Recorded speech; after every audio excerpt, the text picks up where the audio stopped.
G'day punters, welcome to Victims of the Punt. This is Randwick. It's going to be wet. It's been wet all week. It's been something out of the ordinary, that's for sure. Mark Shean, Mark Rhoden are here to help me find a couple of winners. Mark Shean, I'll start with yourself. Have you seen a week like this previously? Rain was, yeah. Well, look, years and years ago, it used to rain for weeks on end, but it has been torrential in parts here in Sydney. Probably not as much on the coast that we got as predicted. So a little bit further west and a little bit higher up the coast copped the brunt of it.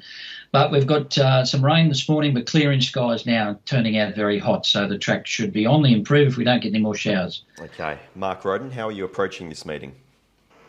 Well, I think I was probably too cautious last week, as it turned out. The track raced, well, firstly, they got through the meeting, and secondly, it raced a lot better than anyone thought it would. Almost identical penetrometer reading. The rain, look, it looks like it'll be showers only now. None of that real heavy stuff that seems to be in the past. So, look, it'll probably be a bit about as wet as last week. The difference this week is they've pushed the rail right out from through to 6 metres, so that could make it harder for the swoopers. The swoopers were certainly in play last Saturday. It was actually pretty fair, but the swoopers got their chance. It may be just a touch harder for them with the rail out 6. Okay, look, we're going to preview races 5 onwards. So we'll start with the Challenge Stakes, which is the Group 2 over 1,000 metres. Small field, Nature Strip's $1.55, Eduardo's $2.25. You've got Splintex at 20 to 1, and the others are completely unwanted. Mark Shean, any interest here in the challenge? No, well, this is Mark's wheelhouse here, Nature Strip at the 155. Look, it's interesting. He does draw outside Eduardo here, and the 2 times that Eduardo has beaten him, he's sort of been on the chopping block a little bit. He was up inside Eduardo and eyeballing it, and another time he took off before the turn and tried to pinch the brake, and both times he was found wanting at the finish. I think with the draw here, he can probably just sit outside Eduardo and just take his time. And the only worry with Nature Strip here is that he does seem to regress sometimes in his rating second up, or he has in his last couple of campaigns anyway. And Eduardo goes back around the corner, whereas he's a bit vulnerable up the straight. So, it's a question mark. I don't know if I could lay it on. I think Nature Strip will beat him, but, just a watch race for me. Yep, that's fair enough. Mark Rhoden? Look, I won't be betting. Look, I just love Nature Strip these days. He's just turned into such a consistent horse. He's not unbeatable, but he's the closest thing to it we've had in the sprint ranks for, well, since Black Caviar, really. The camp have really got the hang of him, but this isn't his target race. Eduardo's beaten him on a couple of occasions, and Nature Strip's been able to turn the tables on grand final day. Whether that happens again, I don't know. As to the fabled $3 rule, I think that was when there were genuinely 2 Nature Strips, and he could put in a very good run or a very bad run. He's far more consistent these days. I had him favour. I expect him to be very hard to beat, but wouldn't die of shock if Eduardo turned the tables on him. Just like to sit back and enjoy the contest this time, I think. For sure. Race 6 is the Fireball listed race over 1,100. You've got Mazu favourite at $3.20 from Profiteer at 5. Zarastro is $7.50. Dragonstone 9. Sky Command you're getting $10 best available, and Zapatio is $11, and I'm sure I got that wrong. Mark Shean. Well, it looks to be a fast race on paper. It looks to be a stack of speed. Look, I think we mentioned Mazu went to another level first up from a spell.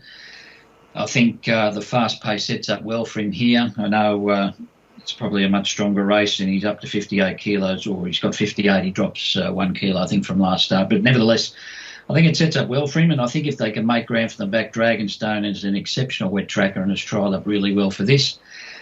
Zapata, another one who didn't look great there at Rose Hill when second to Mazu. I think she had some improvement, and Zarastro is a big query in the ground. He's by I'm Invincible.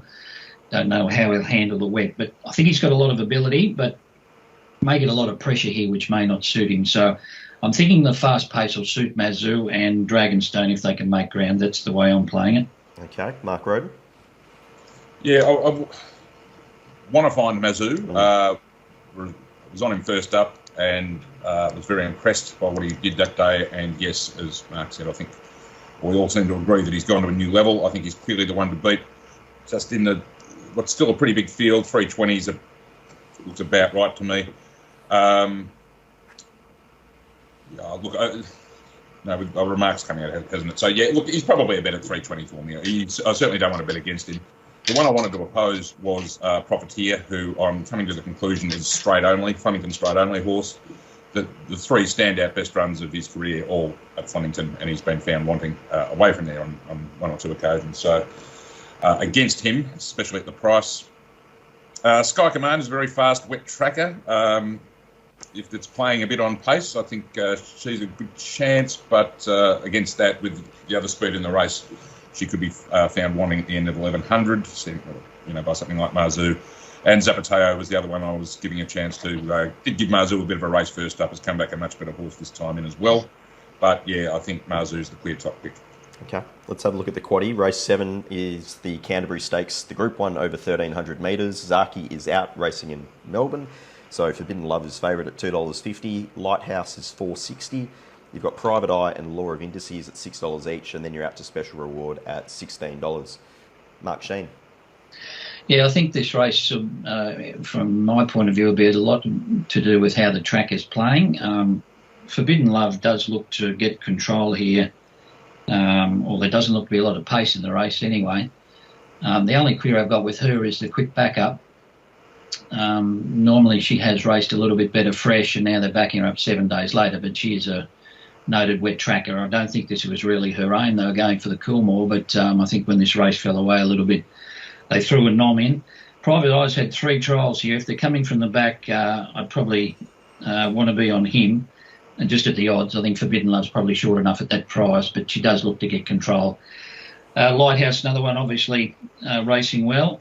Doesn't look to be many chances in this race. I'll probably be on Private Eye if they can make ground. Okay, Mark Rhoden. Yeah, I think I heard Richard Friedman say that the horse has come through that run last Saturday really well, and that's the only reason they're going around. They wouldn't risk it otherwise. I think if she turns up in the same shape as she did last week, she'd probably win. In terms of betting, even after Zaki came out, they were still betting close to $3 yesterday, so I've really missed the boat there. I don't know if I now want to launch in at $2.50. Even though the camp are happy to send it round on the back up, it is still a bit of a query, but not getting top odds, it is a little bit hard to take. Thought Lighthouse would be hard to beat. I thought it'd be on speed as well, and they've got McDonald to ride now. Laws of Indices was very good first up, and Private Eye. I just had the map query because I'm a bit worried about that 6 metre rail, but he's certainly in the race if they are getting down the middle. So, yeah, 9, 10, 8, 3 for me, and I'm just going to have to decide whether I want to take the price Forbidden Love or not. Okay. Race 8 is Randwick Guineas, Group 1 over the mile. Forgot You and Ranch Hand are racing in Melbourne, so they're both scratched. Animo is the favourite at $1.75. Converge is $5.50. $6 for Hilal, and then everything else is over $15, starting with War Eternal. Mark Shean. Yeah, well, the race does look to have a long tail, doesn't it? Look, Animo fell in the other day. Halal probably in the worst of the ground, and Converge was ridden very conservatively out of the gates, and I think it'd be a lot closer in the run. So whether Animo stays at the short odds, I think again it will depend on how he parades. If he's improved again, still looked a little bit on his toes the other day. So, he's got a good record third up and has a massive win over Halal on wet ground in the Sires last time in, or in the 2-year-old season. I think at the odds I'll probably be on Halal at the moment, depending on pattern of the day. But Animo could easily blow them away if he turns up he's looked a little bit fresh both runs, so maybe he could go to another level. Yep. Mark Rhoden, what price do you have the favourite? I've come up with $2. Yep. As a first cut. To be honest, I certainly couldn't take odds on him, and I even feel like I thought I had too big a gap in my prices between Animo and Halal, but the market has a much bigger gap, and for that reason, I'll probably end up having something on Halal anyway. But as you can tell by me having him marked $2, I do have Animo very much the clear top pick. Look, the real Animo, what we think is the real Animo, the best of Animo would win this by a couple of lengths, you would think. I thought he was entitled to win easier than he did last start. Of course, he has other targets, this being one of them, but there just wasn't enough there to make me want to, charge into a real short price. And I thought Halal was arguably every bit as good, if not better, last time. So when one's $1.75 and one's $6.50, it's an easy bet to have, but not a huge one.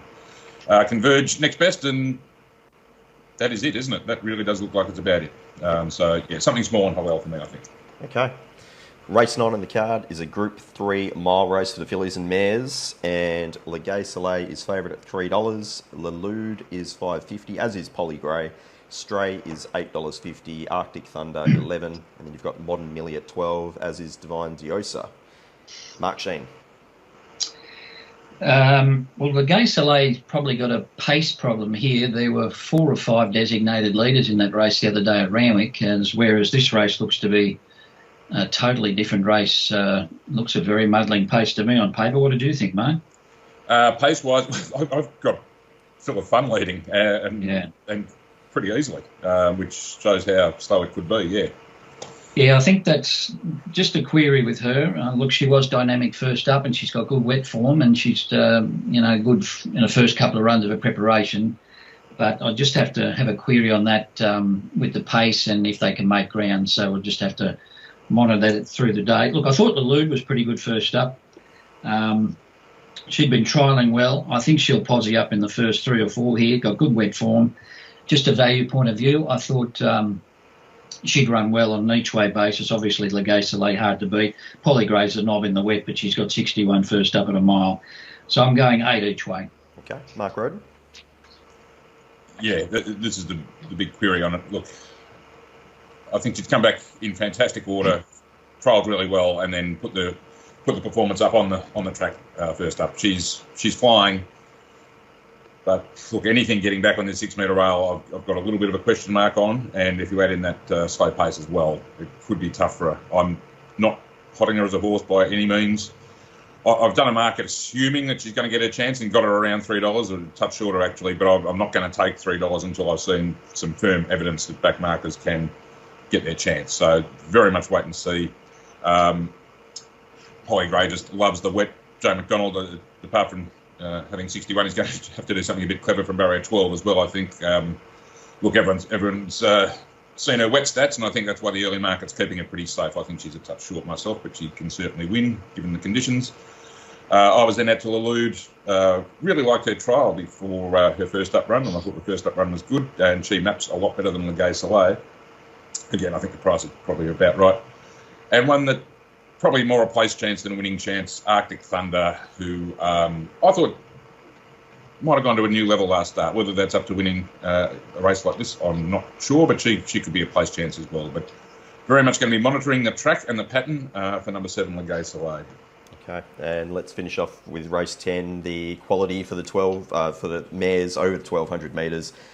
Never Talk is $4.40, just in front of Bellucci Babe at $4.60. Marbusha is $6.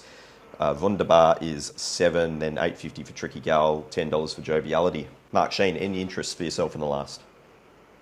Yeah, I do like Never Talk if they are making ground. I thought her first up run was very good. The sectionals of that race were the quickest of the day, so it was very hard to make ground, and she was coming home through the line well. Just found the 1100 a bit too short. She's got good wet form at Randwick, and she's an absolute knob in the wet on heavy ground. So I think if they are coming from the back, she's got a very good chance. Look, Bellucci Babe's consistent, but whether she really lets down on the heavy is a question mark. I know she's got a couple of placings, but she sort of looms to win, and there's just not the same acceleration on wet ground. But by the same token, she's very consistent. Tricky Gal's good fresh normally, and Geist is another one who had a very quiet trial the other day and has got some good wet form as well. But with Never Talk here if they can make ground. Okay, Mark Rhoden. I've gone the other way. I've gone with Bellucci Babe. Look, her very best runs have been on no worse than soft. I concede that, but I just think she chased a really smart mare in Expat last time, and now McDonald goes on, and she's certainly going to be a long way in front of Never Talk in the run, which, if I'm right about the pattern on the 6 metre rail, will be a plus. So I'm going her way. Not better the year, but I think she's backable at around 7-2 or 60-ish. Never Talk loves the wet and just gives away a start every time. But yeah, we'll just have to wait and see on the pattern with her. She could, if they're running on, she could win for sure. I see Fatusa's come out, no shock. I expect Joviality to come out as well from the way Chris Waller was talking the other day, which leaves me with Geist as next pick. Wunderbar is going around at Newcastle today, so it's going to come out as well. That's something else to consider if you're betting early. Bellucci Babe, probably a bet for me, I think. All right, let's wrap it up with some best bets, best plays, whoever you're going to be tackling this wet meeting at Randwick. Mark Shean, I'll start with yourself. Yeah, well, there's a lot of question marks how the track's going to play. Look, if they can make ground, I thought No Compromise just ran into dead end after dead end last start. And if it gets any luck in the run, I think it'll be pretty hard to beat. But it's a day where you have to monitor the first couple of races to see how the track's playing. Even that was confusing last week. The fence looked off the next minute.